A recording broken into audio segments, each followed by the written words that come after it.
Hey YNR fans! Waving hand, welcome to YNR Trends, your go-to spot for the juiciest Young and the Restless updates, shocking spoilers, and all the drama you can't stop talking about. From surprise returns to scandalous twists, we break it all down for you, every day. So grab your coffee, hit that subscribe button, and let's dive right into Genoa City's hottest gossip. According to Monday, August 11th teasers for Beyond the Gates, Danny Dupree will console Bill Hamilton while Devin Hamilton Winters of The Young and the Restless will astound Anita Dupree. The day will come on Monday, Anita, after weeks of teasers about Devin's entrance in Fairmont Crest.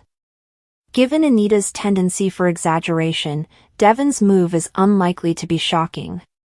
Since he runs a music-related business back in Genoa City, he'll probably give Anita or the Articulates some kind of music. Fans will have to tune in to find out if this will take the form of a new album or a reunion tour with more dates. Speaking of exaggeration, Anita's mini-me, Danny, will comfort her former partner, Bill. The man is going to be very emotional because he recently found out that Hayley Hamilton had a miscarriage.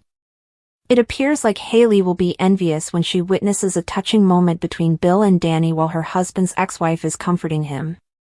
Was Hayley ever pregnant in the first place, and what will she do to get back at him? It'll be interesting to watch what occurs next because it's difficult to say right now.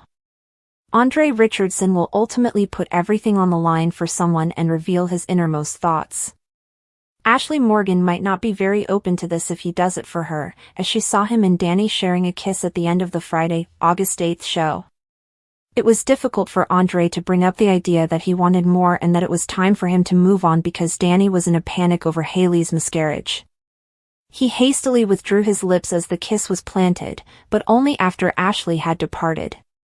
According to Beyond the Gates spoilers, Ashley's mother warned her about Andre's playboy tendencies and advised her to avoid taking the chance and instead continue with dependable Derek Baldwin. As a result, it's likely that Ashley will abandon the idea of dating Andre at this time. According to spoilers for The Young and the Restless, Phyllis Summers might betray Kane Ashby, but will it be for Jack Abbott or Nick Newman? Phyllis has been putting a lot of effort into persuading Kane that she supports his scheme to take over Genoa City, but is she sincere? Let's be honest, Phyllis hasn't demonstrated many qualities of reliability. Even though Phyllis appears dedicated to aiding Kane at the moment, that could undoubtedly change as the plot develops. It almost seemed like a clue as to the direction this plot is taking when Phyllis brought up the fact that no one plays her and gets away with it. In certain instances, Phyllis can feel deceived by Kane and choose to take revenge. In any case, Kane can't really rely on Phyllis's devotion to him. This Kane narrative is reminiscent of Tucker McCall's return on the scene and his subsequent power moves in many ways. Fans of YNR might remember how Phyllis infuriated Tucker by betraying him for the Abbotts. It is important to remember that Phyllis even went so far as to hack Tucker for Jack. By having Phyllis abandon Kane and join Team Abbott, the program might choose to replicate that plot. There is another person, though, who might be worth betraying Kane for. Kane didn't appear convinced that Phyllis would actually be willing to betray Nick when she first approached him about joining forces. Perhaps Phyllis will ultimately prioritize her loyalty to Nick. In the end, we see Nick persuading Phyllis to support him and defend his family. There is no assurance that they would establish an alliance, but Victor Newman intends to use Kane to destroy Jabot. Furthermore, Victor would be wise to begin covertly defending himself now in case Kane decides to target Newman Enterprises next. This leads us back to Phyllis and the potential for her to turn against Kane, particularly if it means Nick. Because of their shared connection to Summer Newman and their romantic past, Phyllis will always feel a connection to Nick. Since Phyllis has been so focused on getting Daniel Romalotti Jr. a job, Nick might even persuade Victor to offer her a sparkling new business to oversee, one that has the ideal position to excite him. Phyllis might be open to playing for Team Newman given Nick's influence over her and anything Victor might add to make things more agreeable. Stay back for more on Phyllis's cunning behavior and any additional betrayals that may be imminent, as The Young and the Restless spoilers indicate that Kane may have terrible news cooking on several fronts. Although Genoa's city was bathed in golden light from the late afternoon sun, the atmosphere inside the Winters apartment was strained and oppressive. With his hands deep in his pockets, Devon stood close to the large windows of the living room, gazing out at the skyline without really seeing it. For days now, he had been reliving the same thoughts in his head, turning them over like stones, and regardless of how he viewed them, they felt equally lethal and sharp. He nearly told Anita to go when she showed up earlier than planned. But now here she was, sitting on the couch, looking like she had all the time in the world, with her perfected smile and flawless hair. "All right?" She crossed one leg over the other and prodded. "You mentioned having an urgent matter." Her voice had the syrupy sweetness Devon had come to distrust, and based on the expression on your face, I presume this isn't about some new real estate project. He took a slow breath, the ramifications of what he was going to say rushing through his head. He had considered phoning Amanda and having her here as a backup, but he had to handle this on his own.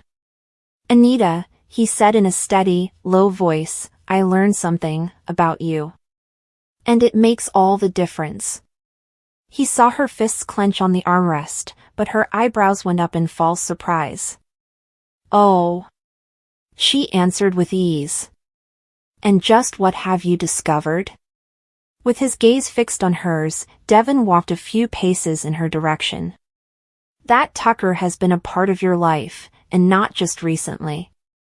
The words echoed like a thunderclap. "You've been working with him for months, feeding him information about my business, my personal life, everything." Anita's smile wavered for a brief while before she attempted to get back on track and laughed lightly. "Really, Devon? You make it sound like a thriller about espionage." "Tucker is a friend. We converse. That's all." He gently shook his head. "Don't tell me lies. I have bank transactions and emails as evidence that you were paid to ruin agreements before they even got to me." For the first time that afternoon, the facade broke as Anita's lips parted and the color left her face. "You don't understand," she murmured hastily, nearly panting. "It's not what you think," Devon interrupted her, his tone sharpening. "I completely understand. I was betrayed by you. When you sold me out to a man who has only tried to control me since the day he entered my life, you grinned in my face." The room fell silent, but for the faint sound of the city outside. As though considering whether to run, Anita looked toward the door, but then something changed in her eyes, defensiveness giving way to something deeper, almost desperate. "You believe I had an option?" she yelled. "Devon, Tucker has a knack of getting others to comply. You've known him long enough to understand that." Devon's mouth clenched. "You want me to think you were a defenseless victim?" She shook her head and laughed bitterly. "I want you to think that I didn't mean to cause you harm. I had leverage when Tucker approached me. I couldn't afford for it to be revealed. And I couldn't leave once I was in." Devon's heart thumped in his ears. Something in her quivering voice caused him to pause, even though he wanted to despise her and write off everything she said as just another ploy. "What kind of leverage?" he asked thoughtfully. With her voice hardly audible above a whisper, Anita turned away. "At this point, it is irrelevant." Danny was sitting next to Bill on the couch in the Abbott living room as the gentle light of the early evening crept in from across town. His eyes were clouded, his normally erect stance slouched in defeat, and he appeared fatigued. Over the years, Danny had witnessed many storms with Bill, but tonight felt different, heavier, quieter, as though an unseen burden had fallen on his shoulders. With his eyes glued to the ground, Bill muttered, "I keep thinking I could have stopped it." Danny went over and softly placed her palm over his, saying, "If I'd just done something sooner." "It was impossible for you to know," she remarked quietly. He shook his head and pressed his lips into a narrow line, saying, "No one did." "That is untrue. Signs were present. I simply choose to ignore them. I told myself that everything was all right because I didn't want to confront the truth. The frank self-loathing in his speech made Danny's heart ache. Listen to me, Bill. The past cannot be altered. Only now can you decide what to do. She moved closer, her voice becoming almost whispery. Bill eventually turned to face her, his eyes sparkling with unshed tears, and said, "And right now, what you need is to stop blaming yourself for something you didn't cause." So why do I feel as though I did? With a leisurely breath, Danny's thumb brushed the back of his hand. Because you are concerned. Furthermore, caring forces us to shoulder burdens that are not ours. However, if you continue to harbor that guilt, it will consume you. Bill, I've been there. I am aware. The tension between Devin and Anita was getting to the breaking point back at the penthouse. He went over to the coffee table and took out a thin folder, which he tossed onto the cushion next to her. It has everything, he stated icily. Emails, bank statements, evidence of your actions. Anita glanced at the folder, but she didn't touch it since she wasn't sure what to do with it yet. She raised her voice and continued, "Tucker will know I spoke if you give that to the police." What comes next? Do you believe he will simply let me go? He will destroy me. Worse. Devin folded his embrace.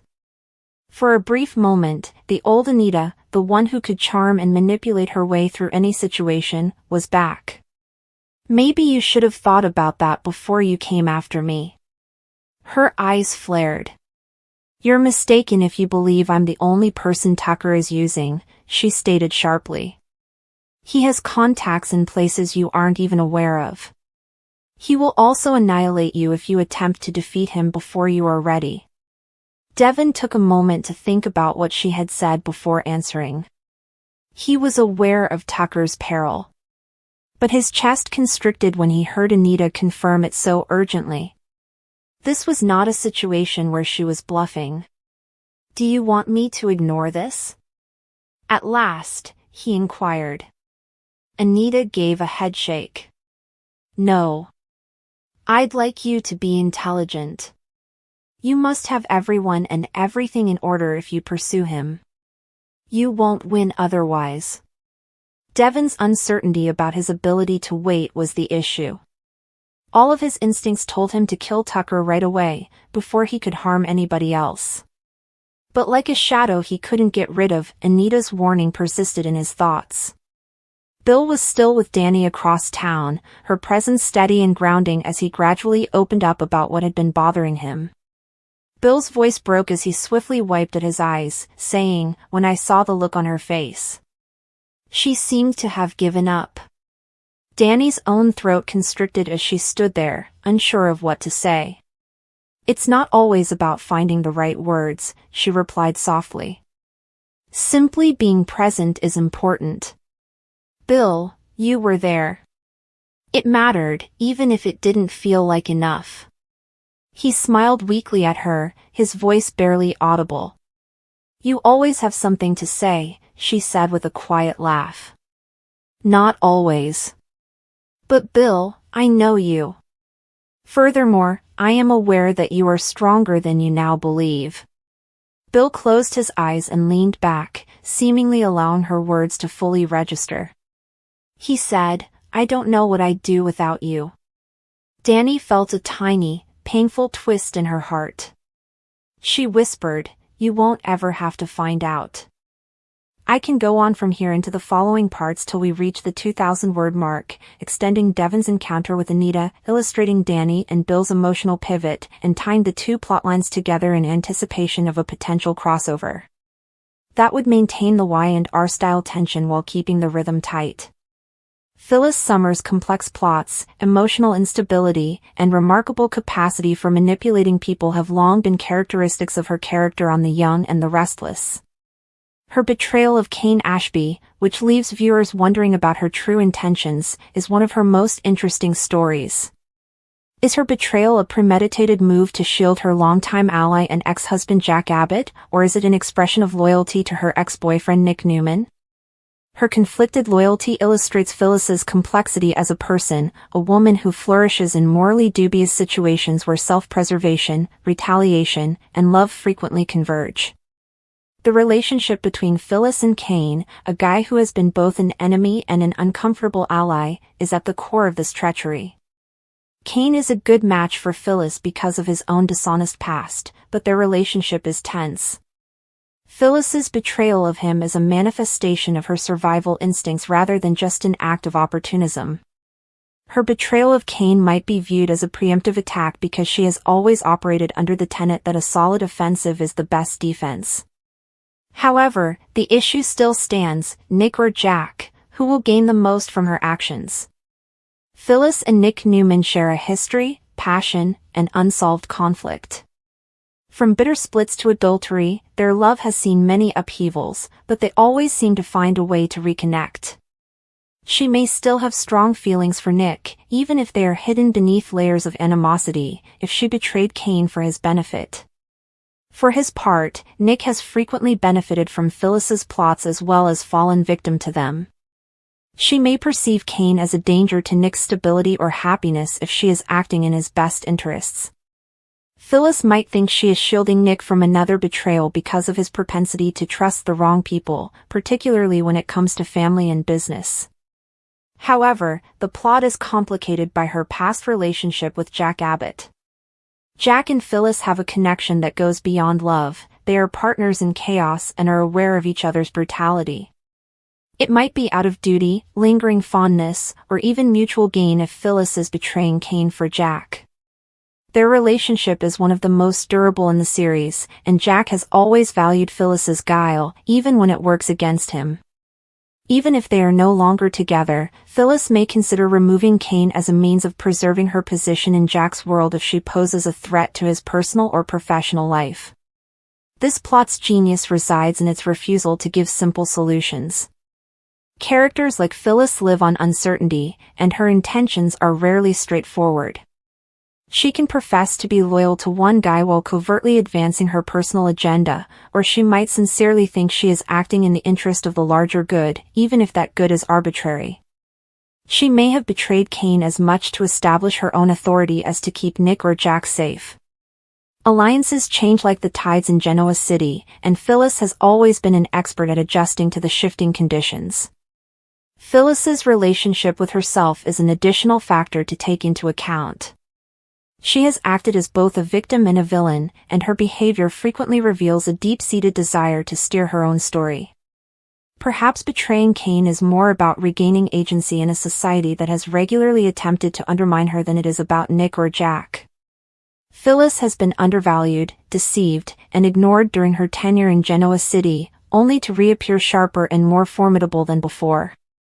The true betrayal could not be against Cain at all, but rather against anyone who ever questioned her, if her betrayal serves as evidence that she is still a formidable force. In the end, it's possible that the question of whether Phyllis betrayed Nick or Jack misses the mark. Above all, Phyllis is a survivor. A complicated web of love, hate, ambition, and self-preservation motivates her behavior. It would be an underestimation of her to limit her motivations to a straightforward decision between two men. The truth probably lies somewhere in the middle, or maybe in a completely different direction. The only thing that is certain in the end is that Phyllis will always act in accordance with her own beliefs, even if doing so causes harm to others. And of all the betrayals, that is possibly the most convincing.